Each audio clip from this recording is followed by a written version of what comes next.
वंदे मातरम। बहुत स्वागत है आप सभी का नेटवर्क 10 पर। आपके साथ मैं हूं मनीषा शर्मा। शुरुआत करेंगे बुलेटिन की बड़ी खबर के साथ। मुंबई में बीजेपी नेताओं ने बैठक बुलाई है और विधान परिषद को लेकर ये बैठक बुलाई गई है। देवेंद्र फडणवीस बैठक की अध्यक्षता करेंगे। आपको बताएं, इनके अलावा प्रवीण दरेकर और गिरीश महाजन समेत कई और नेता भी इस बैठक में हिस्सा रहेंगे। तो प्रवीण दरेकर, गिरीश महाजन समेत कई और बीजेपी के नेता इस बैठक का हिस्सा रहेंगे। मुंबई में बीजेपी नेताओं ने बैठक बुलाई है। विधान परिषद को लेकर ये बैठक होगी। देवेंद्र फडणवीस इस बैठक की अध्यक्षता करेंगे। प्रवीण दरेकर, गिरीश महाजन समेत कई और नेता भी इस बैठक में मौजूद रहेंगे। तो मुंबई में बीजेपी नेताओं ने एक बड़ी बैठक बुलाई है। दरअसल विधान परिषद को लेकर ये बैठक बुलाई गई है। राजन मिश्रा हमारे सहयोगी फोन लाइन पर हमारे साथ जुड़े हुए हैं। राजन, ये बड़ी बैठक बुलाई गई है मुंबई में बीजेपी के नेताओं की। अभी इस बैठक को लेकर क्या कुछ ताजा जानकारी? क्या बैठक शुरू हो चुकी है? कितना वक्त हो चुका है बैठक को? देखिए, ये जानकारी मिल रही थी कि आज ये बैठक होनी है, लेकिन ये बैठक कब होनी है इस बात की आधिकारिक कोई पुष्टि नहीं हो रही थी, क्योंकि आज करीबन 11 से 11 साढ़े 11 के बजे जो है शरद पवार के घर पर एनसीपी के जो बड़े नेता हैं उनकी बैठक हुई, क्योंकि सबकी निगाहें जो है विधान परिषद को लेकर है। और ऐसे में महाराष्ट्र बीजेपी के नेताओं ने बाकायदा आज बैठक बुलाई है। हालांकि ये कहा जा रहा है कि शाम के वक्त ये बैठक हो सकता है, जिससे महाराष्ट्र बीजेपी के बड़े नेता जो है वो प्रवीण दरेकर हैं, प्रसाद लाड़ हैं, गिरीश महाजन हैं, देवेंद्र फडणवीस हैं, चंद्रकांत पाटिल, ये सारे जो बड़े नेता हैं यहाँ पर बैठक एक हो सकती है। और आपको बता दें कि दरअसल 10 सीटों के लिए चुनाव की ये बाकायदा प्रक्रिया चल रही है और बीजेपी ने बाकायदा जो है एक निर्दलीय उम्मीदवार के समर्थन के साथ कुल 6 उम्मीदवार मैदान में उतारे हैं, जबकि विधानसभा में पार्टी के विधायक की अगर कुल संख्या की बात करें तो उसके 4 ही उम्मीदवार जीत सकते हैं। और ऐसे में एक बड़ी मुसीबत जो है वो शिवसेना, कांग्रेस और एनसीपी के सामने है। बिल्कुल राजन, और देखिए आने वाले वक्त में विधान परिषद को लेकर ये बैठक हो रही है, क्योंकि विधान परिषद के चुनाव होने हैं। अब ऐसे में उम्मीदवारों को मैदान में उतारा गया है, लेकिन अब विधान परिषद की इस बैठक में किस तरीके से मजबूती मिले और क्या कुछ अहम फैसले इस बैठक में लिए जा सकते हैं? क्या किसी तरह का कोई बदलाव भी इस बैठक के बाद देखने को मिल सकता है राजन? देखिए, यहाँ पर देवेंद्र फडणवीस को एक बड़ी कामयाबी मिली है राज्यसभा चुनाव में, और ऐसे में बाकायदा महाराष्ट्र राज्यसभा चुनाव के नतीजों के बाद जो है अब सभी की नजरें सिर्फ और सिर्फ विधान परिषद चुनाव पर टिकी, और इसके लिए बाकायदा बीजेपी के साथ साथ एनसीपी ने इसे लेकर अपनी बाकायदा जो है तैयारी भी शुरू कर दी है। और आपको बता दें कि पार्टी के जो मुखिया हैं शरद पवार, उन्होंने बाकायदा अपने आवास पर नेताओं के साथ बातचीत भी की, और इस दौरान राज्यसभा चुनाव के परिणाम सहित विधान परिषद चुनाव की आगे की जो रणनीति है उसे जो है किस तरीके से प्लानिंग करना है उसके ऊपर बातचीत हुई। और एनसीपी के जो बड़े नेता हैं वहां पर भी कहा जा रहा है कि आज बैठक हुई है और आगे की जो स्ट्रेटेजी है उसको जो है तैयारी होगी। ठीक राजन, बहुत शुक्रिया आपका इस जानकारी के लिए। इस बैठक को लेकर अपनी नजर लगातार बनाकर रखिएगा, आगे भी आपसे जानकारी लेते रहेंगे। और वहीं आगे खबरों में बढ़ते हैं। पुणे में कल प्रधानमंत्री नरेंद्र मोदी का आगमन होने वाला है। देहू में उनके हाथों मंदिर का लोकार्पण होगा। उनके स्वागत में एक खास पगड़ी तैयार की गई है जो उन्हें इस मौके पर पहनाई जाएगी। आपको ये भी बताएं कि देहू में संत तुकाराम महाराज मंदिर का जीर्णोद्धार किया जाएगा। उसके लोकार्पण कार्यक्रम का आयोजन किया जाएगा। इस खास मौके पर ही प्रधानमंत्री नरेंद्र मोदी के हाथों होना है और इसीलिए मंदिर की तरफ से उनके स्वागत में एक पगड़ी का निर्माण किया गया है। दरअसल ये पगड़ी पुणे के मरुड़कर झेड़े वाले ने तैयार की है। इस पगड़ी को कार्यक्रम के समय मंदिर की तरफ से प्रधानमंत्री नरेंद्र मोदी को पहनाया जाएगा।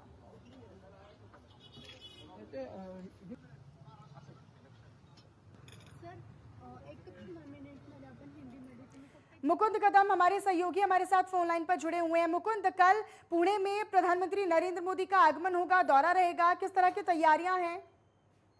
देखिए मनीष जी, कल देहू में शिलान्यास का प्रधानमंत्री जी के हाथों शिलान्यास होने जा रहा है। उनके हाथों उद्घाटन हो जाएगा। उसके लिए कल दोपहर का 1:45 बजे का समय तय किया गया है।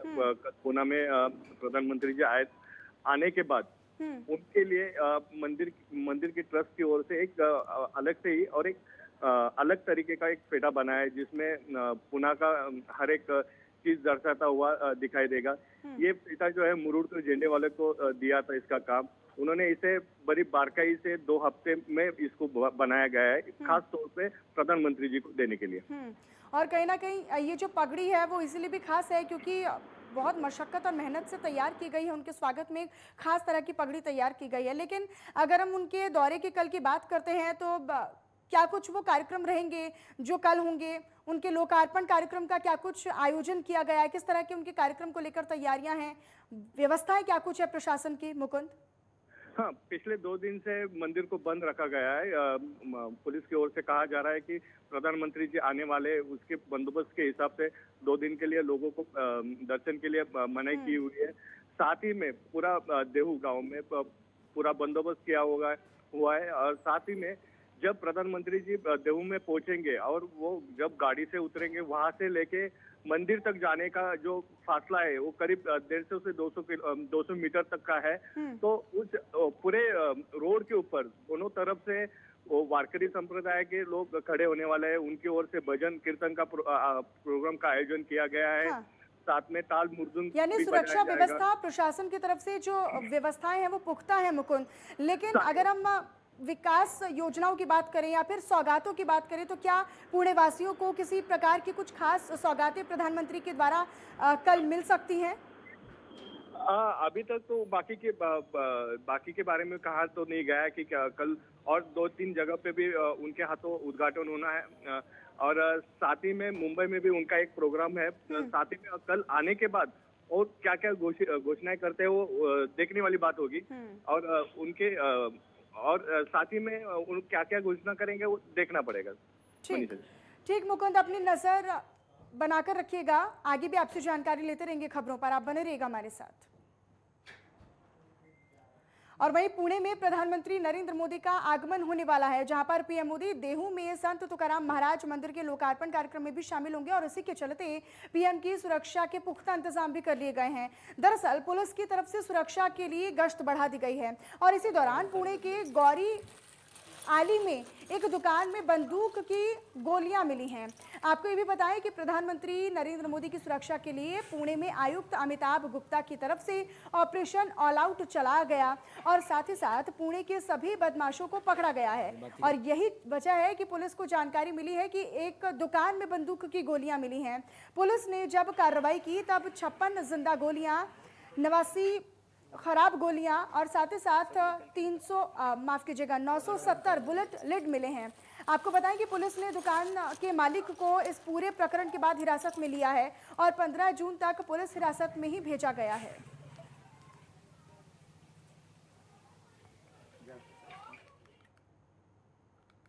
और वहीं खबरों में आगे बढ़ते हैं। अब बात करेंगे पंजाबी सिंगर सिद्धू मूसेवाला हत्याकांड मामले में, जहां पर पुणे कनेक्शन अब सामने आने के बाद पुणे पुलिस हरकत में आती नजर आ रही है। दरअसल पुणे ग्रामीण पुलिस ने कल गुजरात से एक आरोपी को गिरफ्तार किया है। संतोष जाधव आरोपी का नाम है। पुलिस ने यह भी बताया है कि संतोष जाधव का मूसेवाला मर्डर केस में नाम बार बार सामने आया है।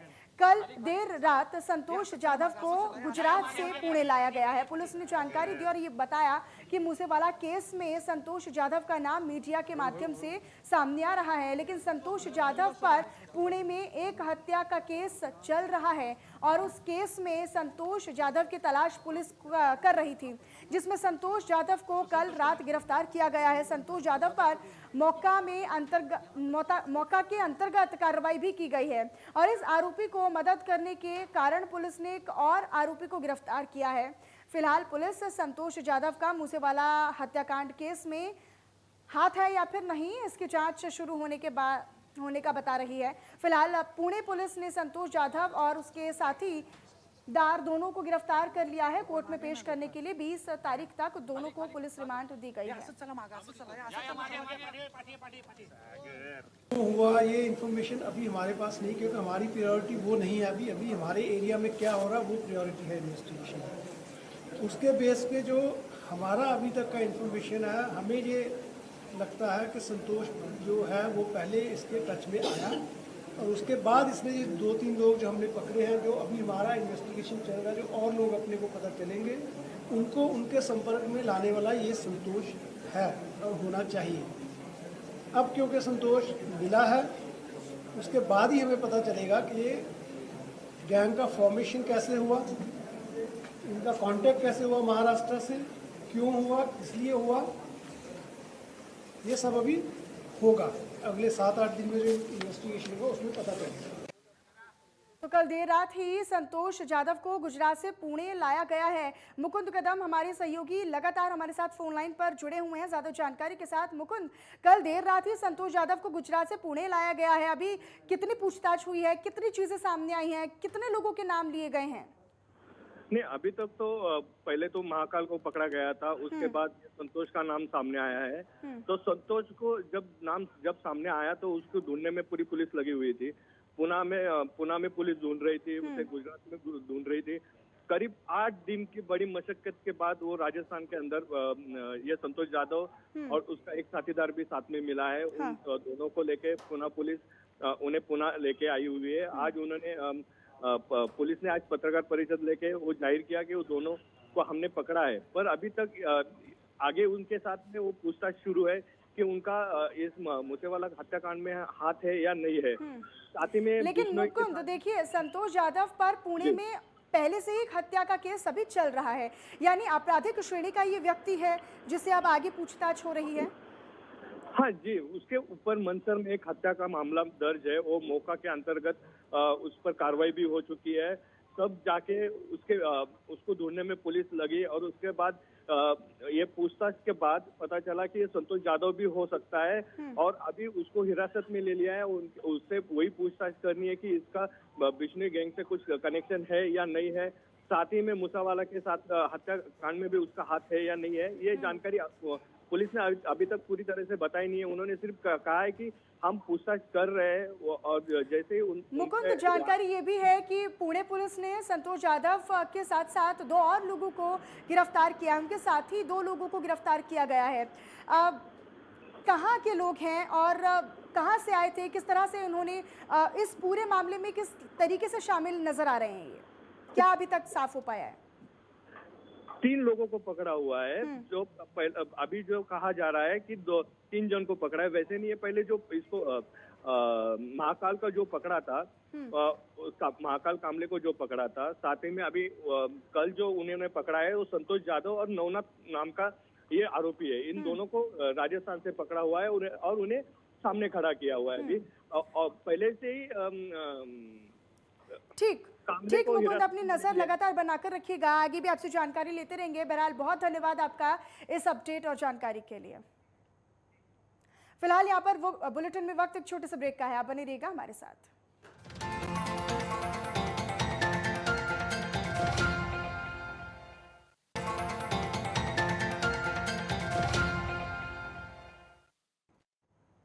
और चलिए एक बार फिर से आप सभी का ब्रेक के बाद स्वागत है। रुक करते हैं बुलेटिन में कुछ और खबरों की तरफ। नासिक शहर में वायु प्रदूषण कम करने के लिए केंद्र सरकार की तरफ से केंद्रीय प्रदूषण मंडल के जरिए नासिक नगर निगम को 115 करोड़ रुपए की राशि मिलने वाली है।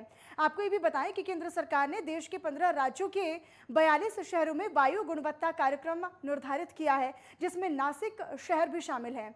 जल्द ही नासिक नगर निगम क्षेत्र में प्रदूषण मंडल का भी एक दफ्तर खोला जाएगा। बताते चलें आपको कि सर्वेक्षण के मुताबिक उस शहर में वाहनों से निकलने वाले धुएं से और कारखानों से निकलने वाले वायु प्रदूषण से शुद्ध वायु का प्रमाण घट रहा है और इसी के चलते भविष्य में बिजली पर चलने वाले वाहनों की संख्या बढ़ाना, सीएनजी वाहनों के प्रयोग पर जोर देने के लिए प्रयास किए जाएंगे।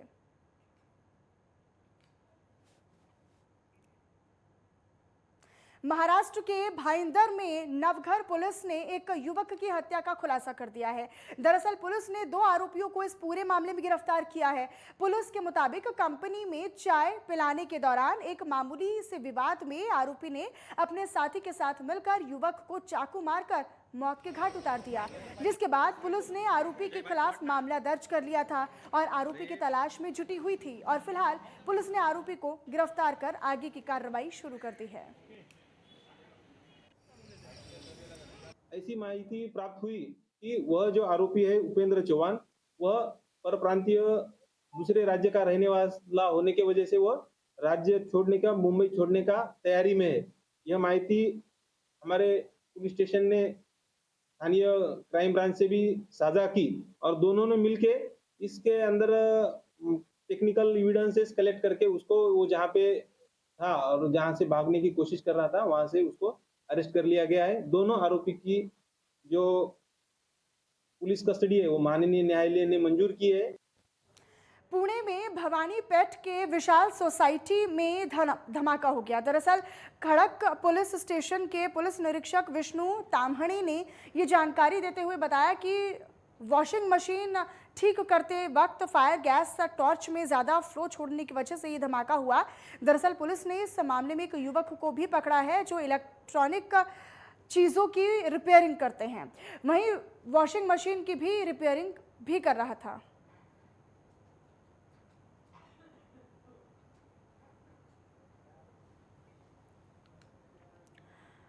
मॉनसून पूर्व काल में संभावित आपदा का खतरा ध्यान में रखते हुए नासिक जिला पंचायत की तरफ से बाढ़ नियंत्रण कार्य प्रणाली तैयार करने के लिए आपदा प्रबंधन ने दिशा निर्देश जारी कर दिए हैं।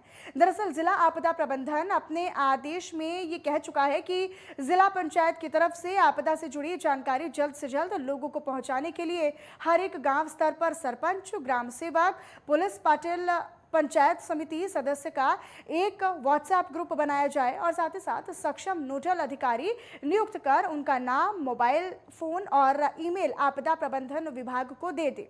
आपदा प्रबंधन ने जिला पंचायत को जिले के सभी पर्यटन स्थलों, खतरनाक और जोखिम वाले स्थानों को सुनिश्चित कर गांव में आने वाले पर्यटकों का पंजीकरण करते हुए बाढ़ क्षेत्र के स्थान निश्चित करने और बाढ़ क्षेत्र के निवासी परिवारों का डेटा जुटाने की जानकारी दी है।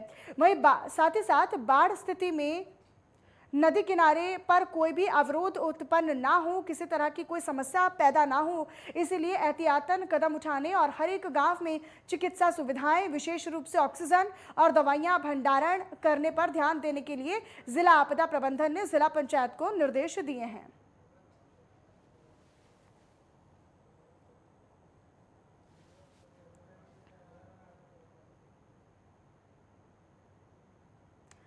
तो बाढ़ नियंत्रण प्रणाली तैयार करने के आदेश सभी ग्राम पंचायतों को दिए गए हैं। आपदा प्रबंधन ने दरअसल आने वाले मॉनसून सीजन में किसी तरह की कोई परेशानी लोगों के लिए सामने खड़ी ना हो, उसको लेकर पहले से ही जो व्यवस्थाएं हैं उनको पुख्ता करने के निर्देश आपदा प्रबंधन ने सभी ग्राम पंचायतों को दिए हैं। अहमदनगर से अब खबर आपको बताएं, जहां पर कोपरगांव तहसील में अचानक आई बरसात से शहर के कई इलाकों में गटर का पानी घरों में घुस गया है। घरों में पानी घुसने के चलते लोगों को काफ़ी परेशानियों का सामना करना पड़ रहा है। वहीं दूसरी ओर स्थानीय लोगों का ये भी कहना है कि नाला दुरुस्त करने का ठेका जिसे दिया गया था उसने काम सही से नहीं किया है, जिस कारण पानी घरों में घुस रहा है। तो लोगों के घरों में बारिश का जो पानी है वो घुस रहा है, लोगों को काफ़ी दिक्कतों का, परेशानियों का सामना भी करना पड़ रहा है। लेकिन लोगों ने प्रशासन पर कई गंभीर तरह के आरोप लगाए हैं। उन्होंने कहा है कि पहले से मालूम था कि मानसून होगा, बारिश होगी, लेकिन उसके बावजूद भी प्रशासनिक व्यवस्थाएं यहाँ पर पुख्ता नहीं थी, जिस कारण लोगों के घरों में गंदे नालों का पानी घुस रहा है। नासिक जिले में स्थित मुंबई नाका पुलिस ने ऑटो में यात्री महिलाओं के पर्स चोरी करने वाले महिला गिरोह का खुलासा कर दिया है। दरअसल थाना अधिकारी सुनील रोहकले के निर्देश पर मुंबई नाका पुलिस ने 2 महिलाओं समेत एक ऑटो रिक्शा ड्राइवर को भी इस पूरे प्रकरण में गिरफ्तार किया है। साथ ही साथ चोरी के जेवर और रकम समेत कुल 3 लाख रुपए का माल बरामद हुआ है।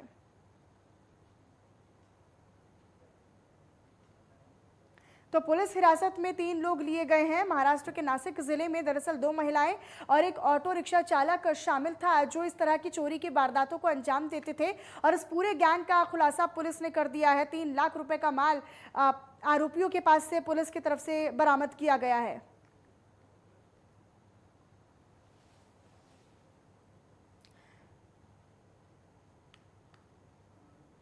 तो 3 लाख रुपए का माल बरामद किया है पुलिस की तरफ से। इस पूरे गैंग का, गिरोह का भंडाफोड़ किया गया है, खुलासा हुआ है। और इस पूरे गैंग के 2 महिलाएं समेत एक ऑटो रिक्शा चालक भी था इस पूरे गैंग में, जो इस तरह की वारदातों को अंजाम दिया करते थे। जो राहगीर थे, जो ऑटो में सफ़र करते थे, उनके पर्स चोरी किया करते थे। महिलाओं पर, खासतौर पर महिलाओं को निशाना बनाया जाता था, टारगेट महिलाएं रहती थी, क्योंकि उनके पर्स को चोरी किया करते थे। पर्स चोरी गैंग का खुलासा लेकिन पुलिस ने कर दिया है। 3 लाख का माल पुलिस ने बरामद किया है। 3 लोगों को हिरासत में लिया गया है, उनमें से 2 महिलाएं हैं तो एक ऑटो रिक्शा चालक भी शामिल है जिसे पुलिस ने कार्रवाई के तहत हिरासत में लिया है। अब आगे की पूछताछ में जुटी हुई है, हर एंगल से पूछताछ पुलिस कर रही है। क्या और लोग भी इस गैंग का सदस्य थे, क्या और लोग भी इस गैंग में शामिल थे, इन तमाम परतों को खोलने की जो पुलिस की कोशिश है वो लगातार जारी है।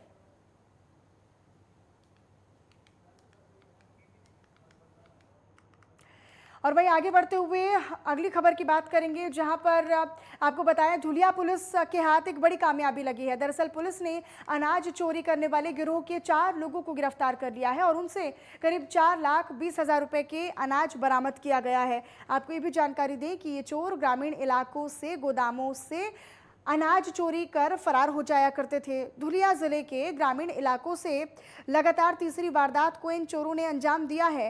वहीं दूसरी ओर पुलिस ने एक्शन लेते हुए कार्रवाई करते हुए मध्य प्रदेश गुजरात बॉर्डर से आरोपियों को धर दबोचा है। तो पुलिस ने कुल 4 लोगों को इस पूरे प्रकरण में गिरफ्तार किया है। 4 लाख से भी ज़्यादा रुपयों का जो खजाना था, जो अनाज था, वो बरामद किया गया। आपको बताएं कि अनाज चोरी करने वाला ये जो पूरा गैंग था, इसको पुलिस ने इसका खुलासा करते हुए 4 लोगों को गिरफ्तार किया है। तो महाराष्ट्र के धुलिया जिले में पुलिस के हाथ ये बड़ी कामयाबी मानी जा रही है, क्योंकि अनाज चोरी करने वाले गैंग का खुलासा करते हुए 4 लोगों को पुलिस ने गिरफ्तार किया है।